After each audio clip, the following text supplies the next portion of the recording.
Bonjour les amis, soyez les bienvenus à notre émission Semence du bonheur pour tous. Je suis votre serviteur DJ Melchior et aujourd'hui nous allons aborder le 4e chapitre du livre Quand on veut, on peut de Norman Vincent Peale.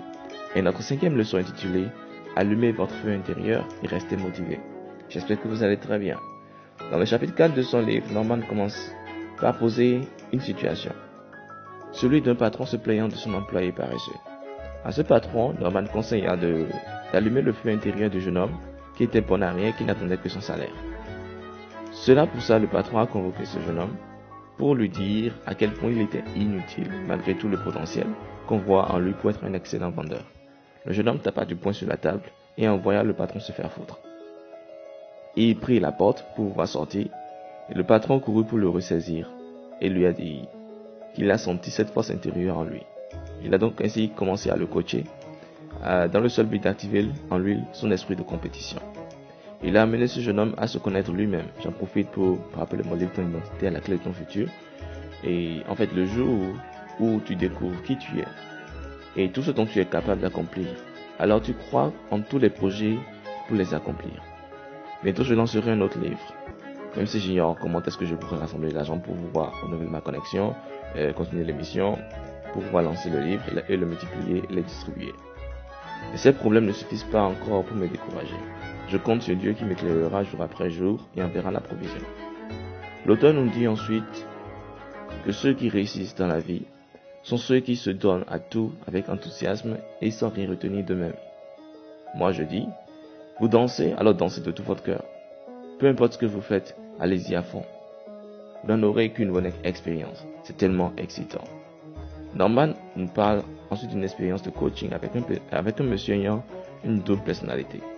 Il trouve des idées de génie, des idées excellentes, mais se tire ensuite une balle dans les pieds, ce qui empêche de démarrer n'importe quelle idée, aussi brillante qu'elle soit. J'étais comme ce monsieur, toujours hésitant à tout. Je ne vous dis pas le nombre d'idées que j'ai souvent eues et combien j'ai réalisé. J'en ai parlé dans mon livre, Ton identité à la clé de ton futur. Après, j'ai compris que je ne faisais que limiter mes capacités. Cela m'a activé et j'ai décidé de commencer à travailler pour matérialiser toutes mes idées. La première de ces idées audacieuses était ce livre, Ton identité. J'aurais pu attendre des années, j'aurais pu l'écrire en des années, mais l'écriture et la publication du livre m'ont pris à peine 4 mois. J'ai décidé de ne plus être un frein pour moi-même.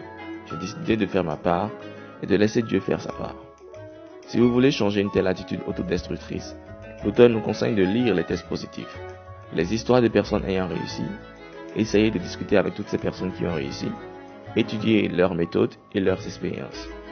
Votre motivation pour toute activité est comme la flamme à alimenter tous les jours. Vous devez vous motiver tous les jours. Vous devez lire des livres qui vous élèvent. Vous devez suivre des programmes qui vous élèvent. L'auteur nous recommande ensuite de fuir la peste, les personnes cyniques, les plaignards et les pessimistes qui ne vont nulle part. Vous allez quelque part. Recherchez la motivation qui vous motivera vraiment. Ce message qui illuminera votre esprit et vous fera prendre conscience de vos capacités. Personnellement, je crois que nous pouvons tout accomplir. Dès que nous arrivons à prendre conscience du fait que nous ne sommes limités que par Dieu. Voir mon livre. Gardez votre esprit ouvert. Mais que faire quand les choses se compliquent? Que faire en face de l'adversité?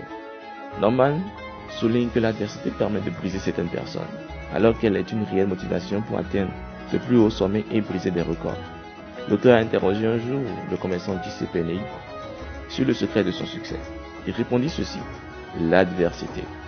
Car je ne serais jamais rien devenu s'il ne m'avait pas fallu grimper péniblement. C'est sur ce que nous mettons fin à notre émission.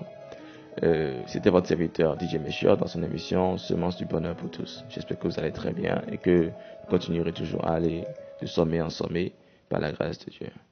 À bientôt.